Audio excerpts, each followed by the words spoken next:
తైలాభిషేకారాధన ప్రజలకు ముఖ్య గమనిక. దయచేసి ముందు రోజు ఎవరు ప్రార్థనకు రావద్దు. ఏ రోజు తైలాభిషేక ఆరాధనకు ఆ రోజు మాత్రమే రావలెను గమనించగలరు.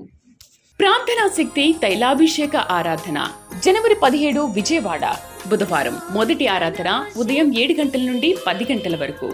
రెండవ ఆరాధన ఉదయం 10 గంటల నుండి 1 గంట వరకు. Mary Stella auditorium, పంటకాలువ road, NTR circle, Vijayawada. Ongole పరిసర ప్రాంత ప్రజలకు శుభవార్త. ప్రార్థనా శక్తి తైలాభిషేక ఆరాధన జనవరి 18 ఒంగోలు, గురువారం ఉదయం 10 గంటల నుండి. స్థలం A1 convention hall, old Guntur road, Ongole. Kadapa పరిసర ప్రాంత ప్రజలకు శుభవార్త. ప్రార్థనా శక్తి తైలాభిషేక ఆరాధన జనవరి 19 కడప, శుక్రవారం.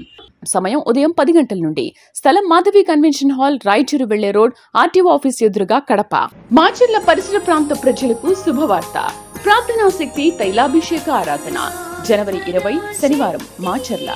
సమయం ఉదయం 10 గంటల నుండి. స్థలం వ్యవసాయ market committee, Guntur road, Macherla. ప్రార్థనా శక్తి తైలాభిషేక ఆరాధన జనవరి 23 మంగళవారం, కర్నూలు. సమయం ఉదయం 10 గంటల నుండి. స్థలం SS gardens, Saint Joseph junior college దగ్గర, నందికొట్కూరు రోడ్, కర్నూలు. యేసయ్య నామమున మీకు వందనాలు తెలియపరుస్తా ఉన్నాను. ఈ దినము కొరకు దేవుడు సిద్ధపరిచిన వాగ్దానాన్ని మనం స్వాధీనపరచుకుందాం. పరిశుద్ధ గ్రంథంలో నుండి యెషయా గ్రంథం 60వ అధ్యాయము 5వ వచనం ద్వారా దేవుడు మీ కుటుంబాన్ని దర్శిస్తూ ఉన్నారు. ఐజయా చాప్టర్ 60 వర్స్ 5లో 3rd 4th లైన్. సముద్ర వ్యాపారము నీ వైపు త్రిప్పబడును, జనముల ఐశ్వర్యము నీ యొద్దకు వచ్చును. సముద్ర వ్యాపారము నీ వైపు త్రిప్పబడును. నీ జీవితంలో బిజినెస్ అనేది ఒక ఉన్నతమైన ఆశీర్వాదంగా దేవుడు నీ చేతికి అప్పగించబోతున్నాడు. సముద్ర వ్యాపారము, సముద్రంలో అది అద్భుతమైన బిజినెస్ జరుగుతుంది. ఎన్నో ఓడలు, కొన్ని వేల ఓడలు, బోట్లు ప్రయాణం చేస్తూ ఉంటాయి. విదేశీ మార్గద్రవ్యం ఎందుకు జరుగుతుందంటే విదేశాల నుండి దిగుమతులు అవుతాయి, ఎగుమతులు అవుతాయి. మనకి బయటకి, ఇక్కడి నుంచి బయటకు వెళ్తాయి. అలాగే నీ యొక్క వ్యాపారంలో ఎగుమతి దిగుమతి అనేది పెడుతూ మరి నూతన వ్యాపారము దేవుడు ఎటో వెళ్తున్నది, అది ఎవరికో వెళ్ళవలసిన వ్యాపారాన్ని నీ వైపు త్రిప్పుతున్నాడు. ఆయన చుక్కాని లాంటివాడు. ఆయన నీ వైపు దానిని రూట్ మ్యాప్ ఇచ్చాడు. నీ వ్యాపారము ఒక ప్రత్యేకమైన అభివృద్ధి దశలోకి వెళ్ళటం నువ్వు చూస్తావు. అద్భుతమైన మాట ఏంటంటే జనముల ఐశ్వర్యము నీ యొద్దకు తేబడును. నువ్వు ఫైనాన్షియల్గా బాగుంటావు, ఆశీర్వదించబడతావు అని ఈ యొక్క యెషయా గ్రంథం 60వ అధ్యాయం 5వ వచనం ద్వారా సముద్ర వ్యాపారం నీ వైపు త్రిప్పబడును, జనముల ఐశ్వర్యం నీ యొద్దకు వచ్చును. అంటే చాలా కాలం నుండి చాలామంది వ్యాపారాలు చేస్తారు, కానీ ఐశ్వర్యం అనేది రాదు. చేసిన దానికి కష్టాన్ని దగ్గర ప్రతిఫలము పొందుకోలేని వ్యాపారాలు అయిపోయాయి. ఇంతవరకు ఎన్నెన్నో చేస్తున్నావు, ఏది చేసినా కలిసి రావట్లేదని లాస్ట్లో బాధపడుతున్నావు. కానీ దేవుడిచ్చే నూతన వాగ్దానం ఏంటంటే నీ వ్యాపారము ద్వారా గొప్ప ఐశ్వర్యము నువ్వు పొందుకుంటావు. సముద్ర వ్యాపారం నీ వైపు త్రిప్పబడును అంటే బిజినెస్ చేస్తావు, తగిన ప్రతిఫలము జనముల ఐశ్వర్యము నీ వద్దకు వస్తుంది. ఆత్మ నీకు తోడుండును గాక. God bless you. హల్లెలూయా. 2024 మంచి మనస్సు నెమ్మదిగా, సమాధానంగా, హృదయం ఉప్పొంగేలాగా ఉండాలి అంటే ఈరోజే నువ్వు నిర్ణయం తీసుకో. అందరూ బాగోవాలని కోరుకుంటానని. కోరుకోవటం తప్పు లేదు, కోరుకోవటం కూడా నిజముగా కోరుకోవాలి. హల్లెలూయా. ఎవరైనా ఏదైనా వస్తువులు నీకు చూపించినప్పుడు మనసంతటితో నువ్వు బ్లెస్ చేయాలి. నీకు ఇంత మంచి వస్తువు దేవుడిచ్చాడు, నిజంగా నీకు ఇంకా అనేకమైన ఇవ్వాలనుకుంటున్నాను అనుకోవాలి, కానీ లోపల నీరసం వచ్చేయకూడదు. మనం ఈ కుళ్ళి స్వభావం నుండి బయటకు వస్తే చాలు. అందుకనే మన డబ్బు నిలబడట్లేదు. చాలామంది దగ్గర కష్టార్జితం ఎందుకు నిలబడదంటే స్వభావం మంచిది కానప్పుడు ధనం నిలబడదు. హల్లెలూయా, హల్లెలూయా. మీ ఇంట్లో ఐశ్వర్యం నిలబడాలంటే, నీవు ఎప్పుడూ ఆనందంగా బ్రతకాలంటే ఒకటి నీ మనసు యూటర్న్ చేసుకోగలిగితే సరిపోతుంది. హల్లెలూయా. మనకి ఎక్కువ మార్కులు వచ్చి అవతలకి రాకపోతే సంతోషంగా ఉంటుంది, అవతలకి వచ్చి మనకి రాలేకపోతే ఏమో దేవుడు ఎందుకు ఇవ్వలేదు నాకు, కానీ వాళ్ళకి ఇచ్చాడు, నేను సంతోషిస్తున్నాను. ఈ బైబిల్ అంతా ఆది కాండం నుంచి ప్రకటన వరకు చదివి ధ్యానం చేస్తే వచ్చిన తేలిన ఫలితార్థం ఏంటంటే, ఈ మానవ జీవితం ఈ మంచి మనస్సాక్షిని కలిగితే బైబిల్లో ఉన్న దీవెనలన్నిటికీ మనం వారసులం అయిపోతాం.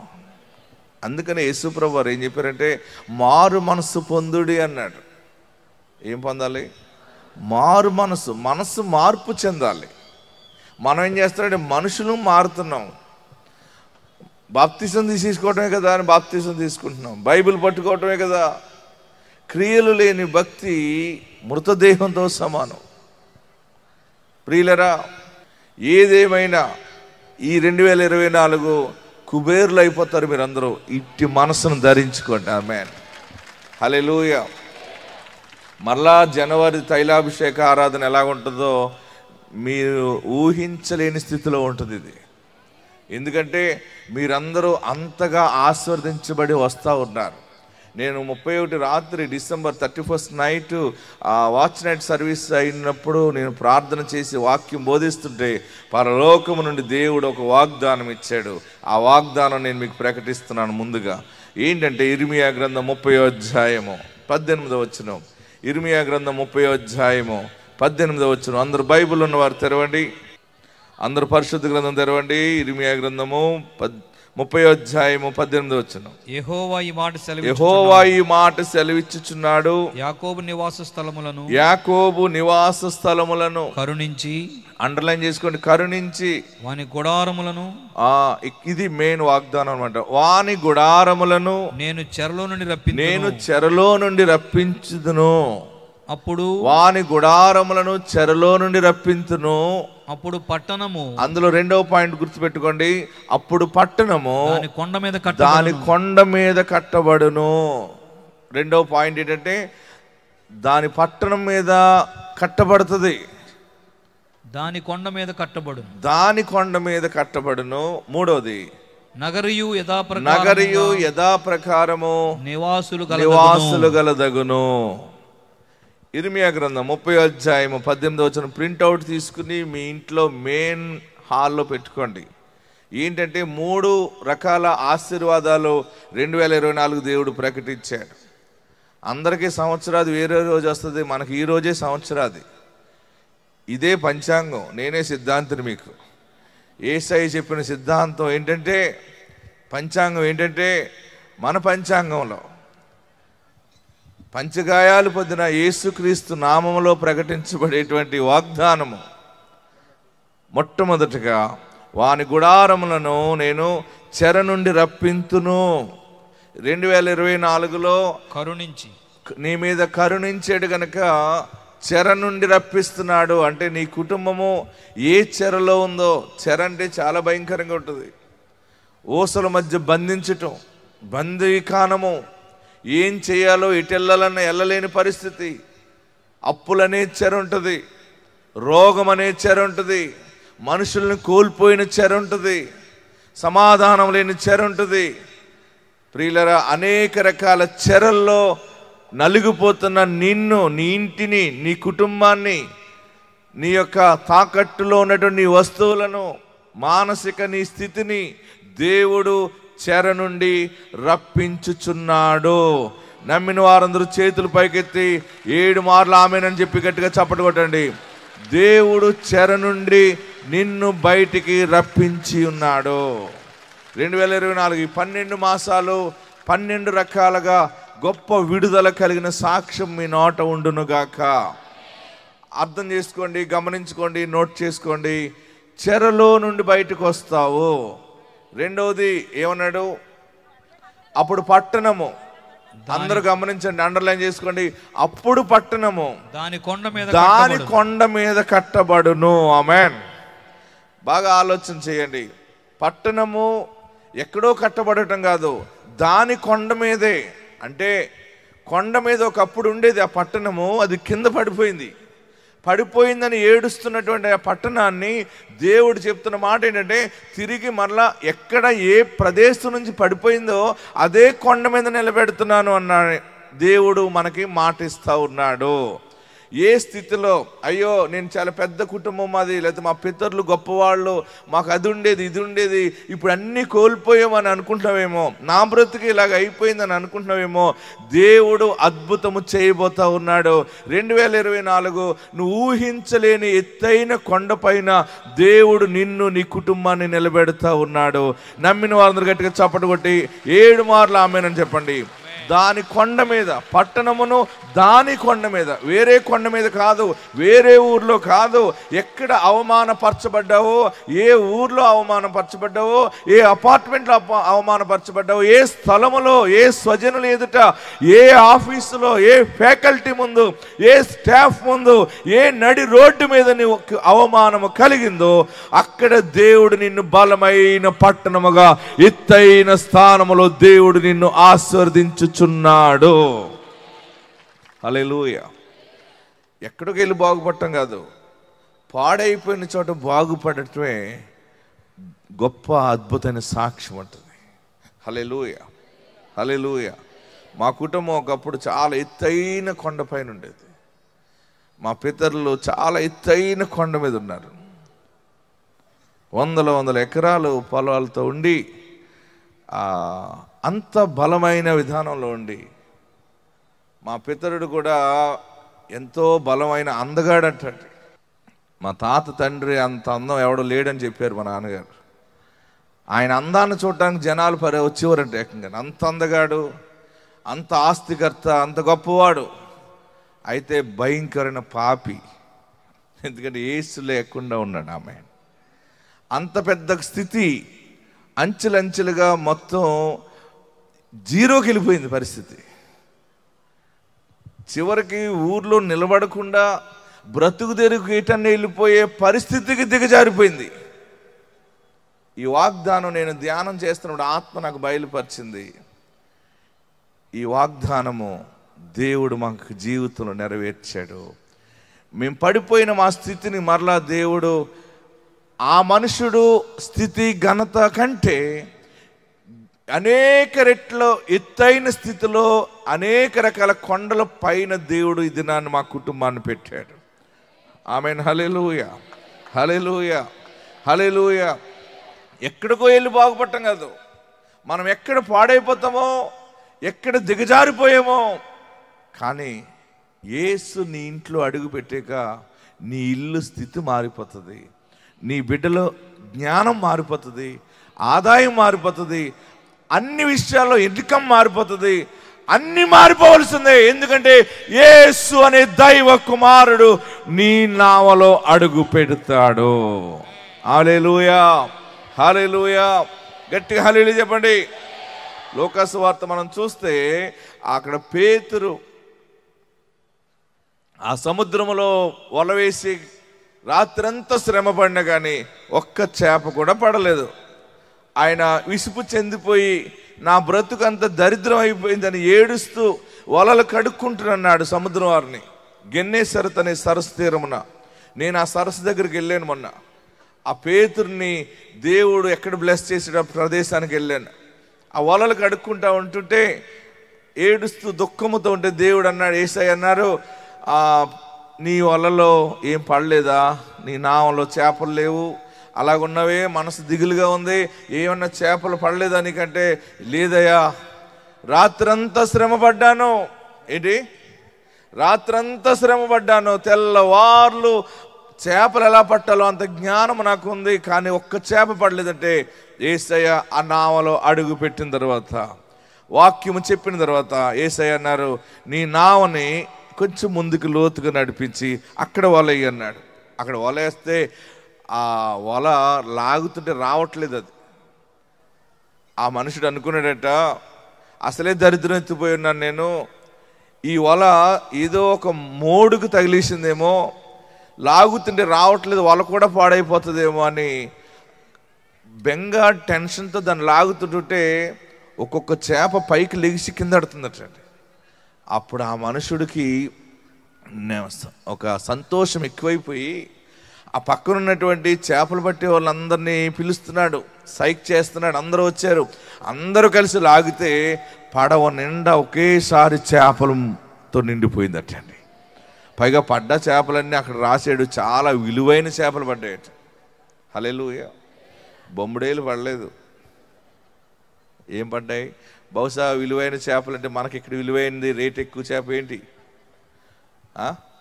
విలువైనది. ఆలస్యమైనా, ఎంత దరిద్రం అయిపోయినా, ఆశీర్వదించబడినప్పుడు కొంచెం ఆలస్యంగా వచ్చినా కానీ నీ ఆశీర్వాదాలు చాలా విలువగా ఉంటాయి. హల్లెలూయా, హల్లెలూయా. గట్టిగా హల్లెలూయా చెప్పండి. పట్టణము దాని కొండ మీద కట్టబడును. మూడోది, నగరియు యథాప్రకారము నివాసులు గలదగును. హల్లెలూయా. గట్టిగా హల్లెలూయా చెప్పండి. ఇంకా గట్టిగా హల్లెలూయా చెప్పండి. 3 రకాల ఆశీర్వాదాలు 2024 దేవుడు మీకు అనుగ్రహించాడు. 6 3 అయినా 3 6 అయినా జరుగుతాయి అంతే. మీరు దేవుని భక్తి కలిగి, ఆత్మ సంబంధమైన స్థితిని కలిగి నిలబడండి, పరిశుద్ధతను కాపాడుకోండి. నేను చెప్పిన మాట 3 వాగ్దానాలు మీ పక్కనున్న వారికి చెప్పాలి. నేను చెప్పినప్పుడు వినండి, వారితో మీరు మాట్లాడండి. నీ గుడారమును దేవుడు చెర నుండి రప్పించుచున్నాడు. నన్ను కాదు, మీ పక్క వారికి చెప్పండి. గట్టిగా చెప్పాలి. ఏదో గుడారం అంటమ్మా నాకు అర్థం కావట్లేదు అన్నట్టు కాకుండా ఇలా చెప్పండి, నీ గుడారమును దేవుడు చెర నుండి రప్పించును. రెండవది, నీ పట్టణము నీ కొండ మీద కట్టబడును. పరిపూర్ణంగానే బ్లెస్ చేయాలి. నీ పట్టణము, అటు చూడండి, నీ పట్టణము నీ కొండ మీదే కట్టబడును. యథాప్రకారం మళ్ళీ నిలబడిపోతావు. అంతే ఆశీర్వాదం. హల్లెలూయా. మీరందరూ బలమైన దీవెనలతో ఉంటారు. ఇంక 7 రోజులు పోయినాయి. చనిపోవాలని అనుకోకండి, ఈ మొగుడిని వదిలేద్దామని అనుకోకండి, ఈ భార్య వద్దు, ఈ పిల్లలు వద్దు, ఇటన్నా వెళ్ళిపోతాను, ట్రైన్ ఎక్కేస్తాను, గోదాట్లో దూకేస్తాను అనుకోవద్దు. ఇవన్నీ ఎవరు చూస్తారు? నీకు దేవుడు మంచి దినాలు ఇచ్చాడు. నీ స్టార్ మారింది ఈరోజు అంతే. ఇక్కడి నుంచే ఈ వాగ్దానం పట్టుకుని ఆశీర్వాదంగా అభిషేకంతో ఈ ముద్రతోటి వెళ్ళండి. మీరు 12 నెలలు లైన్ కడతారు సాక్ష్యాలు చెప్పడానికి. నేను ఆ వెలుగు చూశాను. మీ దుఃఖ దినాలు ముగించబడ్డాయి. అన్ని విషయాల్లో దేవుడు మీకు తోడై ఉండును గాక. హల్లెలూయా. సంవత్సర వాగ్దానము మన పంచాంగం అనబట్టిది. ఏంటిది? మన పంచాంగం. మన పంచాంగంలో ఏమని వచ్చింది? అందరు చెప్పాలి. ఇంటికి వెళ్ళాక ఎవరైనా అడిగితే మీరు చెప్పాలి, నీ గుడారములో చెర నుండి రప్పించబడుతుంది అన్నాడు ఆయన. దేవుడు తన సేవకుడి ద్వారా మాట్లాడాడు. మా పెద్ద సిద్ధాంతి గారు చెప్పారని చెప్పండి. హల్లెలూయా. రెండవది ఏం చెప్పాడు? పట్టణము దాని కొండ మీద కట్టబడు. ఏ ఇల్లు శాపం అని అనుకున్నావో, ఏ ప్రదేశము వద్దనుకున్నావో అక్కడే మరలా దేవుడు 7 అంతస్తులుగా నిన్ను నిలబెడుతున్నాడు. హల్లెలూయా. హైదరాబాద్లో బేగంపేటలో సీఎం క్యాంప్ ఆఫీస్ ముందు గ్రాండ్ కాకతీయ అనే హోటల్ ఉంటుంది. ఆ హోటల్ బ్యాక్ సైడ్ ఒక స్కూల్ ఉంది. ఆ స్కూల్ ఫస్ట్ స్లాబ్ వేయటానికి వారికి డబ్బులు ఉన్నాయన్నమాట. వారు జాగ్రత్తగా కొంచెం స్థలం కొనుక్కున్నారు స్లాబ్ వేసుకోవడానికి. అమెరికాలో మన పరిచర్య గురించి చాలా విషయాలు విని వారు అన్నారట, మీరు స్లాబ్ వేసినప్పుడు ఇసాక్ పాస్టర్ గారిని పిలిచి ప్రార్థన చేయించుకోండి అన్నారట. అప్పుడు నేను హైదరాబాద్ వెళ్ళిన కొత్త అనమాట, అంటే సేవ అప్పుడే ప్రారంభం. వారు నన్ను పిలిచారు, పాస్టర్ గారు ఇలా వచ్చి ప్రార్థన చేయండి. వెళ్ళి ప్రార్థన చేస్తుంటే ఆ స్లాబ్ ఎక్కి ప్రార్థన చేస్తున్నాను. ప్రభువా వీరిని ఆశీర్వదించు, ఈ స్కూల్ వ్యవస్థను దీవించని ప్రార్థన చేస్తుంటే నాకు దేవుడు ఏం చూపించాడే? 7 అంతస్తులు చూపించాడు. నేను అన్నానమ్మా, ఆ ప్రిన్సిపల్ తోటి అన్నాను, ఆమె పేరు Evangeline Sita, Saint Andrews school అనమాట అది. అమ్మ సీత, మీ స్కూలు నాకు 7 స్లాబులు కనపడుతున్నాయి, ఇది నాన్ స్టాప్గా 7 స్లాబులు వేసేస్తా ఉంటే అమ్మో పాస్టర్ గారు ఫస్ట్ స్లాబ్కి డబ్బులు బొటాబొట్టుకు ఉన్నాయి, ఎక్కడొస్తాయంటే అది మీ దగ్గర ఉండో ఆయన ఇస్తాడు పరలోకం నుండి. ఫస్ట్ స్లాబ్ వేసిన వెంటనే ఆశ్చర్యకరంగా 1 2 3 4 5 6 7 స్లాబులు కొట్టి పడేసింది ఆమె. 7 స్లాబులు కంప్లీట్ అయిపోయింది. స్కూల్ బాగా డెవలప్ అయిపోయింది. మళ్ళీ 7వ అంతస్తులో ఒక రూమ్ కట్టింది. అక్కడ ఒక బాప్టిజం ట్యాంక్ పెట్టింది ఆమె. దైవజనుడా నువ్వు చెప్పావు కదా, చెప్పినట్టు జరిగింది, మీరు మరల రండి అంటే వెళ్ళాను, దీవించాను. అప్పుడు ఆమె అంటది మీరు ఇక్కడ కూడా మమ్మల్ని దీవించండి అంది. నేను అన్నాను ఆ పై నుండి అన్నాను, మొత్తం హైదరాబాద్ అంతా కనపడుతుంది అమ్మా సీతమ్మ, ఇప్పుడు నేను ఇంకా దీవిస్తున్నాను దేవుడి నామంలో, నీవు ఈ కుడివైపు స్థలం కొనేస్తావు అన్నాను, ఎడమవైపు స్థలం కొంటావు, ఇలాంటి బిల్డింగ్లు ఇంకొక 2 అయిపోతాయి, 3 బిల్డింగ్లు అయిపోతాయి అన్న. ఆశ్చర్యకరంగా ఏంటంటే అక్కడ ఒక గజం స్థలం కొనలేని అంత ఖరీదని అక్కడ ఇంకొక స్థలం కొనేశారు, ఇంకొక మేడ కట్టేశారు. మళ్ళీ ఆ మేడ కట్టికి అక్కడ రమ్మంటే అది 7 అంతస్తులు అయితే అది అక్కడికి వెళ్ళాను, ప్రార్థన చేశాను. మళ్ళీ యువతల స్థలం, ఆ చిన్న స్థలము దేవుడు అత్యధికంగా దాన్ని బ్లెస్ చేసేసి ఆమె మన చర్చికి వచ్చి ఆమె సాక్ష్యం ఇచ్చింది. ఆమె దైవజనుడు వచ్చేలా దీవించాడు. మీకు ఆ సాక్ష్యం ఎందుకు చెప్తానంటే ఈరోజు పంచాంగం ఎంత బలమైనదో, ఎంతగా నెరవేరబోతుందో మీకు ముందు ఆ మాట చెప్తా ఉన్నాను. ఆమేన్, హల్లెలూయా. మీ ఇంట్లో శుభకార్యాలు ప్రారంభమవుతాయి. బిడ్డ పెళ్ళి అవ్వలేదు అని అనుకుంటున్నావేమో, అది పని చేయలేదు, పాడి పంటలు సరిలేవు, చెరువులు నాశనం అయిపోయినాయి, అవి నాశనం అయిపోయినాయి, నా బ్రతుకే నాశనం అయిపోయిందని అనుకుంటున్నావేమో. నాశనము కాలేదు, ఒక సాక్ష్యము కోసము దేవుడు నిన్ను శ్రమ పెట్టాడు. సమయం ఆసన్నమైంది. 2024 మీరు పరిశుద్ధతను కాపాడుకోండి, క్రీస్తు నామాన్ని బలంగా పట్టుకోండి. మీ గ్రామాల్లో ఉన్న ఆదివారం చర్చికి అస్సలు మానకుండా వెళ్ళండి, తైలాభిషేకంలో నిలబడండి.